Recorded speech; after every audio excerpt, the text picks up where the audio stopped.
नमस्कार, स्वागत है आपका ITV न्यूज़ पर। बदमाशी और रैगिंग के विरोध में और एक रैगिंग मुक्त समाज बनाने की अपील के साथ कालीघाट अनुभव सोशल वेलफेयर सोसाइटी ने 10 मई को बादामतला मैदान में अपनी 13वीं वर्षगांठ मनाई।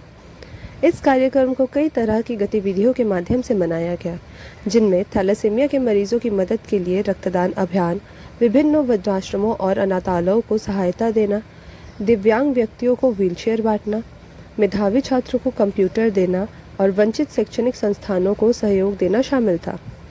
तनुश्री सरकार रजुल की मां और संगठन की प्रमुख हस्तियों में से एक ने मूल रूप से रजुल के साथ मिलकर इस सोसाइटी की स्थापना की थी, जिसका उद्देश्य सामाजिक प्रगति को बढ़ावा देना और हाशिए पर पड़े समुदाय की सहायता करना था। हालांकि रजुल अब इस दुनिया में नहीं है, फिर भी वह उसके लिए न्याय दिलाने और एक रैगिंग मुक्त समाज स्थापित करने की लक्ष्य को साकार करने के लिए पूरी तरह से दृढ़ संकल्पित है। इस प्रयास में उनके साथ रजुल की बुआ रूपा विश्वास और इलाके की अन्य जागरूक नागरिक दे रहे हैं। समाज के कई प्रमुख सदस्यों ने इस कार्यक्रम में भाग लिया और रैगिंग की बुराई से मुक्त समाज बनाने की वकालत करते हेतु भाषण दिया। उन्हीं की कुछ झलकियां देख लीजिए ITV न्यूज़ पर।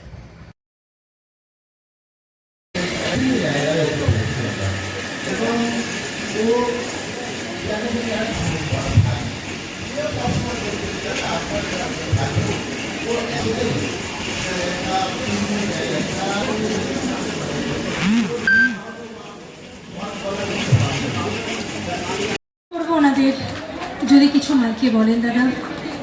প্রথমে সবাইকে নমস্কার জানাই।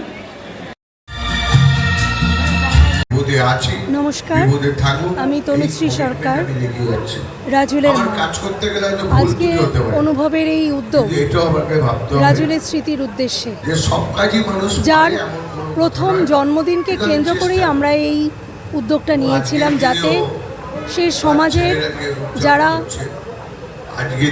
বঞ্চিত তাদের দুঃখ কষ্ট বোঝে, তার যাদের ওর মধ্যে মনের মধ্যে সহমর্মিতার বীজ বপন করতে পারি, সবার জন্য সহানুভূতি, ভালোবাসা, এবং ও বুঝতে যাতে পারে যে ও যে ভাগ্যটা নিয়ে এসছে, ওর থেকে অনেক বাচ্চা এরম আছে যারা এত সুযোগ সুবিধা পায় না। রাজুলের মধ্যে সেই ভালোবাসা, সেই কম্প্যাশন সহজাত ছিল, তাই ও সবাইকেই ভালো খারাপ নির্বিশেষে আপন করে নিতে পারতো, ভালোবাসতে পারতো। ও সবাইকে নিয়ে চলতে ভালোবাসতো সংঘবদ্ধভাবে। ওর কাছে সবাই এক ছিল, কিন্তু ওর দুর্ভাগ্য যে ওকে সবাই ওর মতো করে আপন করে নিতে পারেনি।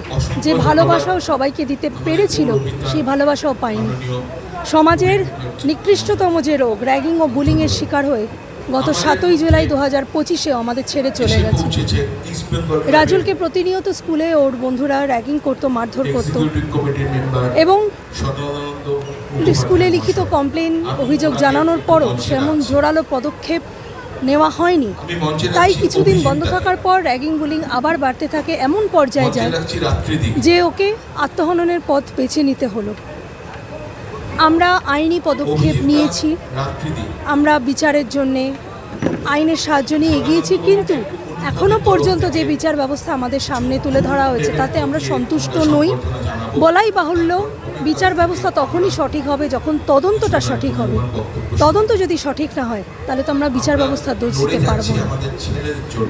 আমরা এর বেশি কিছু বলতে পারবো না, কারণ তাহলে আইনের অবমাননা করা হবে।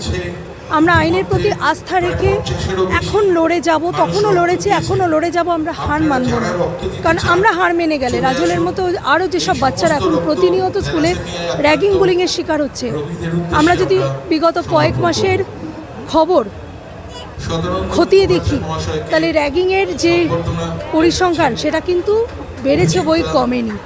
এবং প্রি প্রাইমারি লেভেল থেকে হায়ার সেকেন্ডারি লেভেল অবধি এই র্যাগিংয়ের সংখ্যা ভয়াবহতা ছাড়িয়ে গেছে।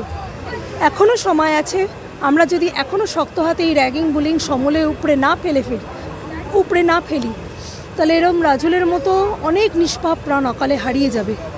নমস্কার, আমি রাজুলের পিসিমণি, রাজুল মানে সূর্য সরকার। গত 7ই জুলাই 2025-এ আমরা ওকে হারিয়েছি, আজ 10 মাস হলো। তো ওর জন্মের পর থেকেই ওর ভালো মানুষদের পাশে থাকার জন্য ওকে এই শিক্ষা দেওয়া হয়েছিল। সেই জন্যই আমাদের অনুভবের তরফ থেকে সকল মানুষের পাশে থাকা হয় অনুভবটা আমরা গঠন করেছিলাম।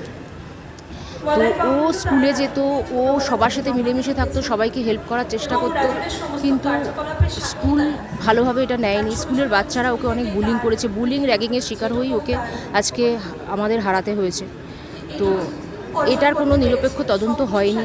আমরা চাইছি নিরপেক্ষ তদন্ত হোক।